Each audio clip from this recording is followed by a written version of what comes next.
Este programa foi gravado antes do desaparecimento e assassinato do jornalista Dom Phillips e do indigenista Bruno Pereira, exatamente no Vale do Javari. E a União dos Povos Indígenas do Vale do Javari, da qual o Beto Marubo é dirigente, teve um papel muito importante na elucidação do caso. Olá, eu sou o Lorival Santana e você está no podcast Earth News Notícias da Terra, na terceira parte dessa entrevista extremamente rica com o líder indígena Beto Marubo. Se você não viu os episódios anteriores ou não ouviu, tem que ver, tem que ouvir. A gente falou muito de conhecimento indígena e dos desafios para proteger esse conhecimento e do valor que ele tem para o Brasil, para o mundo, para o meio ambiente. Beto, nessa parte a gente vai conversar então mais sobre a sua trajetória.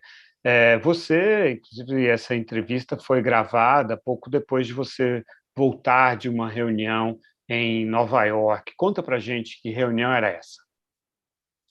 A ONU ela realiza todos os anos o Fórum Permanente para as Questões Indígenas, né? Uma discussão onde as autoridades, tanto governamentais como não governamentais, se reúnem onde são discutidos diversos temas, né, sobre as questões indígenas no mundo inteiro, né?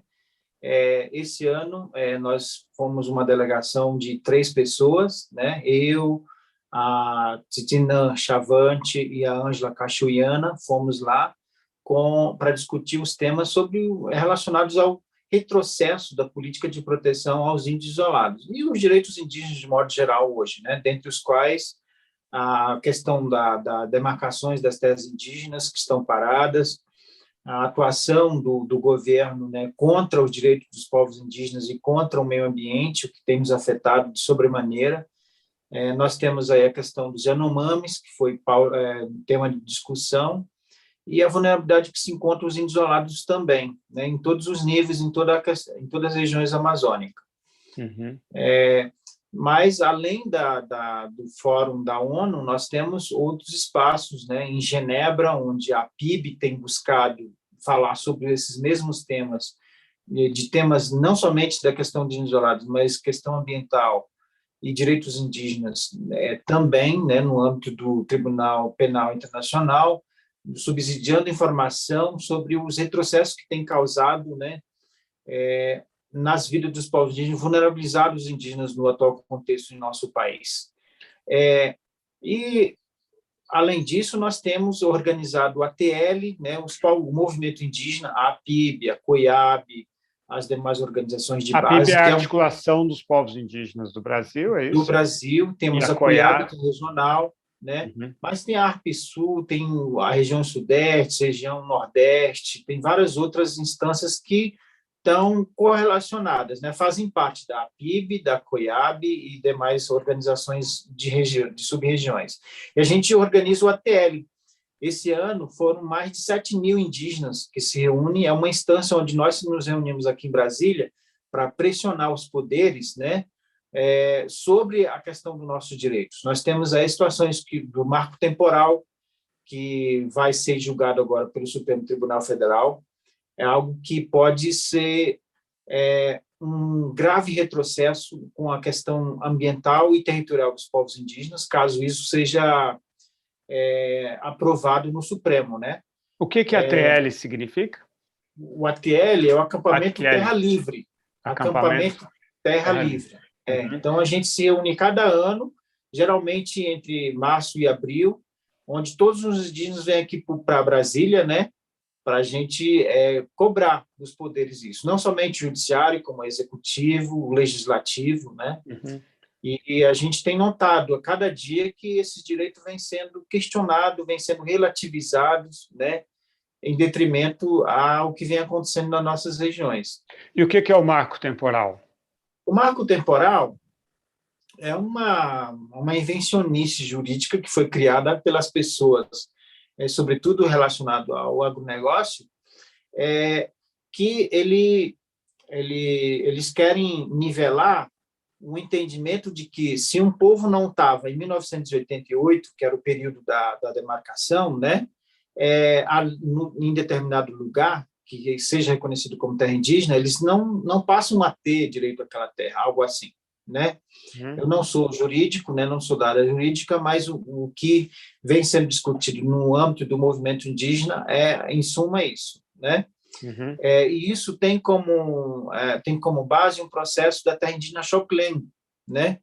Ora, muito desses povos eles foram tirados das suas terras no período da ditadura. Existem vários povos que foram tirados de suas terras para privilegiar o coronel da época, né? Os coronel de fazendas, né? Então, eram privilegiados. Então, esses povos saíram e foram realocados para outros lugares. Só que depois de 88, eles estão buscando o reconhecimento desses territórios, né? E, nesse contexto, vem sendo questionado no Supremo, né? Nós temos, por exemplo, a situação dos isolados. Ora, como eu falei no início, os isolados eles não têm como chegar aqui em Brasília, né? Porque são indígenas isolados, e dizer, olha, nós estamos lá em 88, por favor, entende? São indígenas que dependem da proteção do Estado. Ou seja, isso pode causar um retrocesso, né, e um tremendo para os povos indígenas. Um retrocesso que pode afetar a vida dos povos indígenas no Brasil inteiro. Existe uma visão de que os indígenas já têm terras demais, né, que ocupam, acho que, 14% do território nacional, que se você olhar para o número de pessoas, de indígenas, né, são quantos? 350 mil, é isso? A população indígena? Olha, eu acho que essa é uma retórica muito mais para relativizar os direitos constitucionais dos povos indígenas hoje na Constituição, né? Os dois artigos da Constituição, eles dizem que esses direitos, os direitos dos povos indígenas, isso garante a eles sobreviver nos seus territórios e praticar seus usos e costumes e culturais nesses espaços. Eles são então, necessários.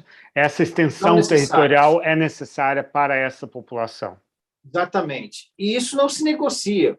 Não importa que seja 2 ou 3. Isso é um direito constitucional dos povos indígenas, né? Isso não se negocia, esses direitos. Então, assim, isso foi afirmado pelos constituintes lá em 88, levando em consideração a especificidade dos povos, né, a importância da cultura e da especificidade dele nesses espaços. Daí foi afirmado a importância de que, para se manter, como nós estamos falando aqui da grande diversidade que é o povo brasileiro, né, é o Brasil reconhecendo que no seu território existem povos que precisam estar conforme a sua cultura, suas especificidades, né? Então, assim, o marco temporal ele vai de encontro a isso, ele relativiza isso, né? Relativiza isso. E as pessoas falam que são poucos indígenas para muita terra, né? Eles falam isso. Acontece que a nossa cultura, a nossa forma de vivenciar, de vivermos conforme o nosso povo, né? É necessário que nós tenhamos os nossos espaços, dos quais nós temos direito da Constituição. E isso não se negocia, né? Vamos dar um jeitinho aqui, porque isso nós não aceitamos isso, né? E o marco temporal ele vem de encontro a isso, como eu falei, né? E vem afetar, inclusive, povos que não é eu como estou aqui na internet para falar com você, né? Eu vou na ONU, falo sobre os nossos problemas e tudo. São povos que dependem da proteção do Estado. Eles passam praticamente a não ter, se isso for aprovado no Supremo, a não ter direito a esse direito, né? E ainda nem foram contactados ainda, não estão nem inseridos ainda nesse contexto de contato com a sociedade envolvente. Nem sabem o que é 1988. Nem sabem o que é 1988. Calendário. Beto, e fala um pouco da sua história, então. Onde você estudou, como é que você conseguiu estudar, enfim, como foi sua experiência de indígena, o seu contato com os não indígenas? Conta um pouco a sua história. O povo marubo, num tempo lá atrás, eles negociavam a borracha com os não indígenas das regiões próximas ao Vale do Javari, no Rio Juruá. Então, o Javari é um braço dos Solimões, só para explicar. Dos Solimões. Que, por sua vez, é um dos rios que formam o Amazonas. Vamos lá. E aí o Juruá é um braço do Javari, é isso?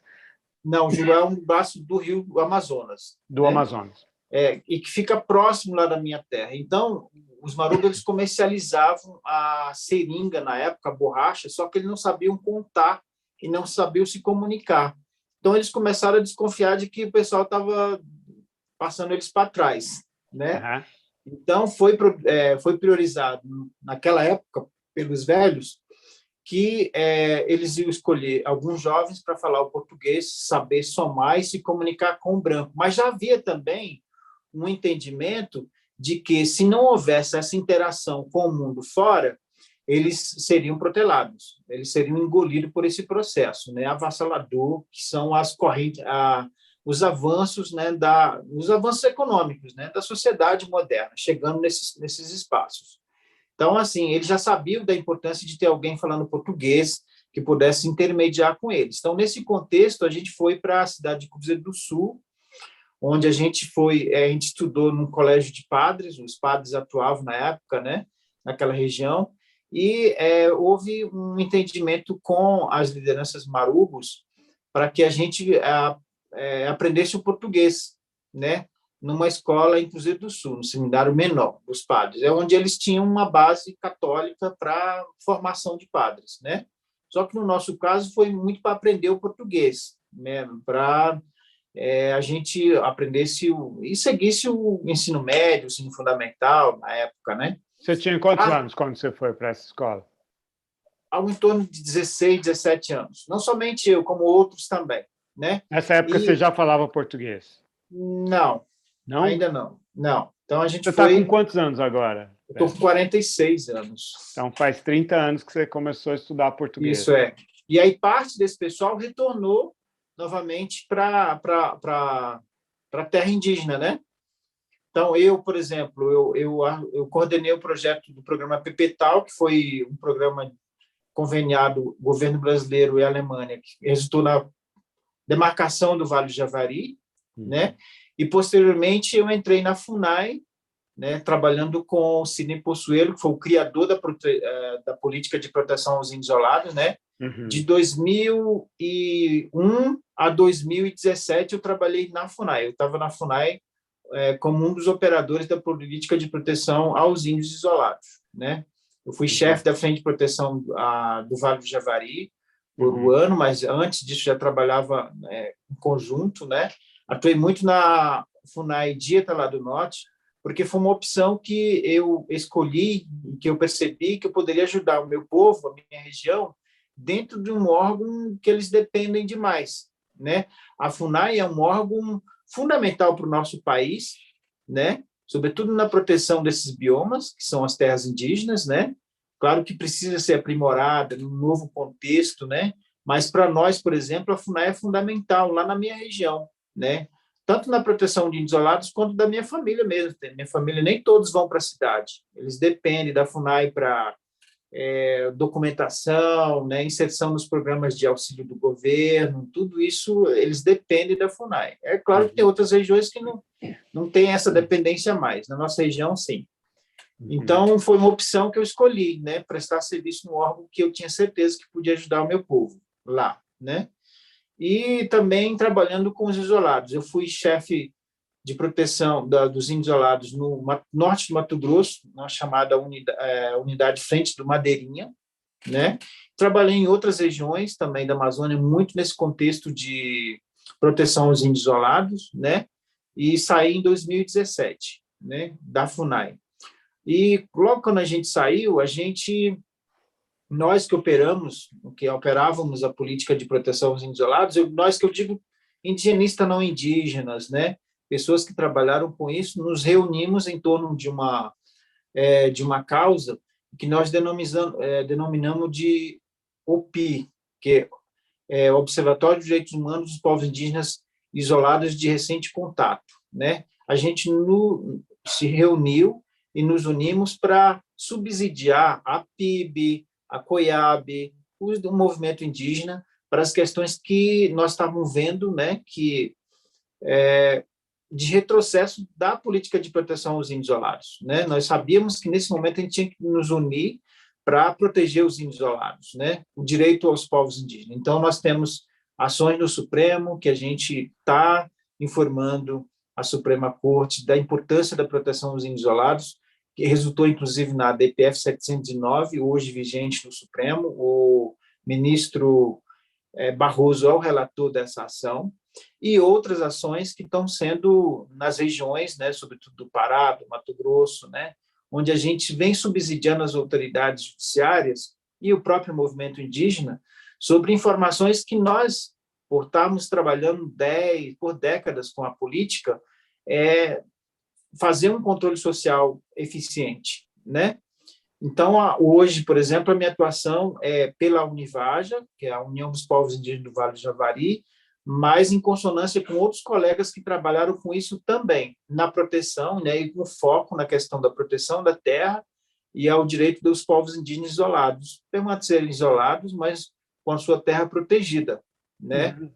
E você está no escritório da Univaja ou da COIAB? A Univaja, ela é localizada em Atalá do Norte, uma cidadela de mais ou menos 7.000, 8.000 habitantes, que nós chamamos lá a cidade de Beiradão, né, que fica nas margens do Rio Javari.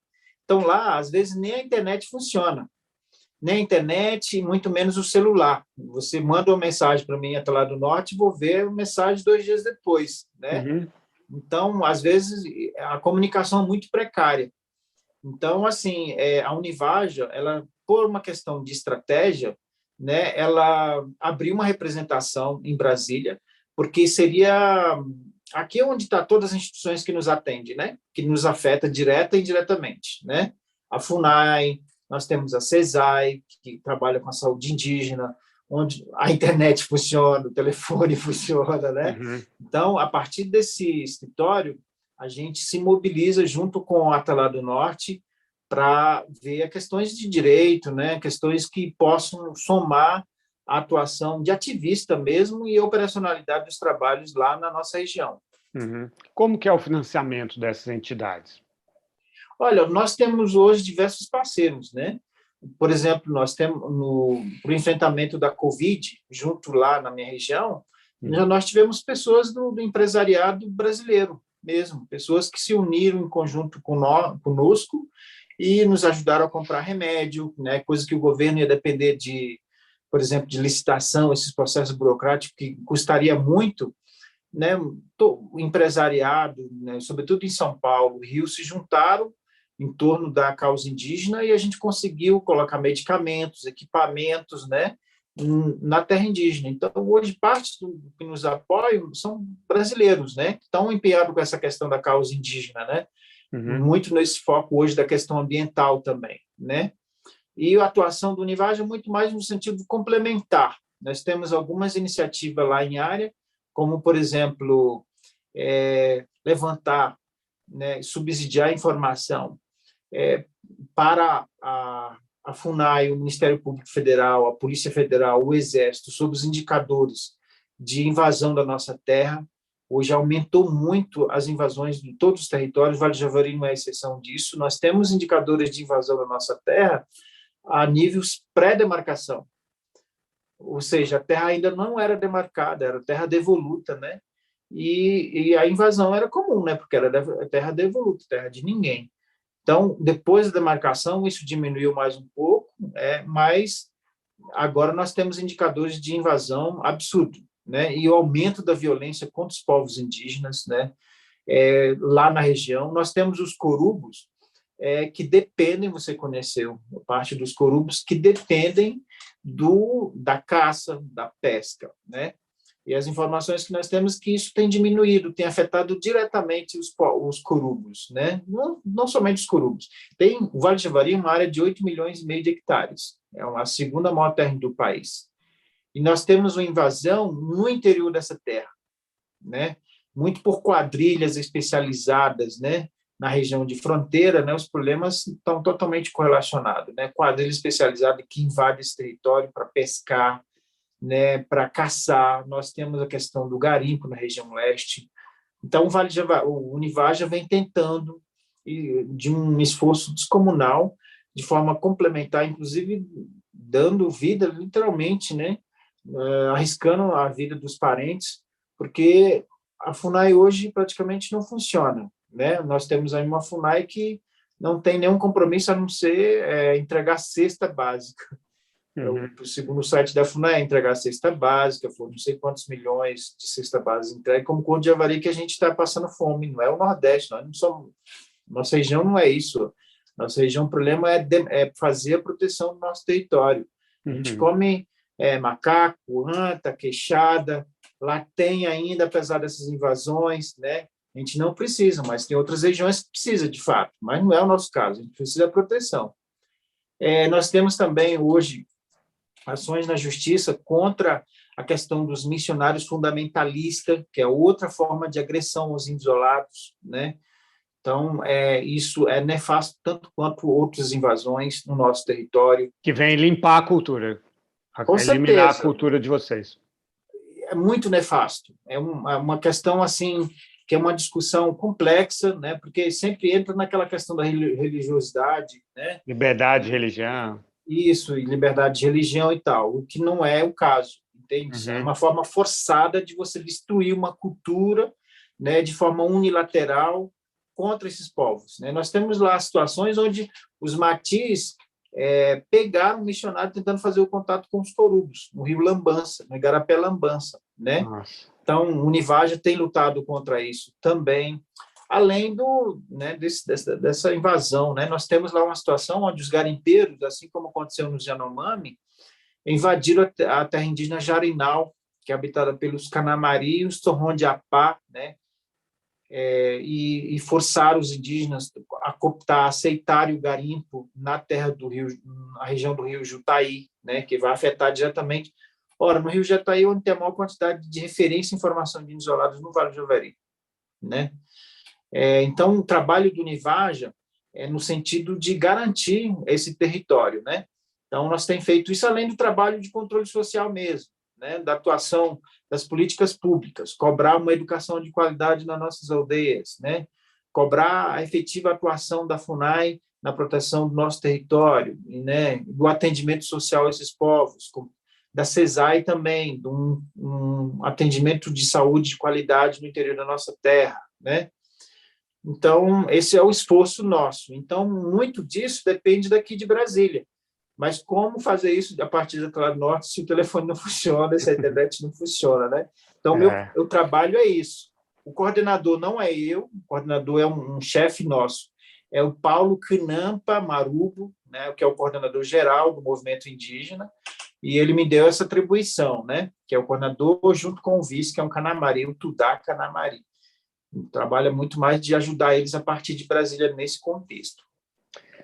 Beto Marubo, muito obrigado pelo seu serviço, pelo seu trabalho e por essa conversa muito rica que eu aprendi muito aqui no podcast Earth News Notícias da Terra. Obrigado a todos, espero que eu tenha contribuído aí com a discussão. Essa discussão vai continuar, Beto. Um grande abraço, obrigado. Obrigado a você.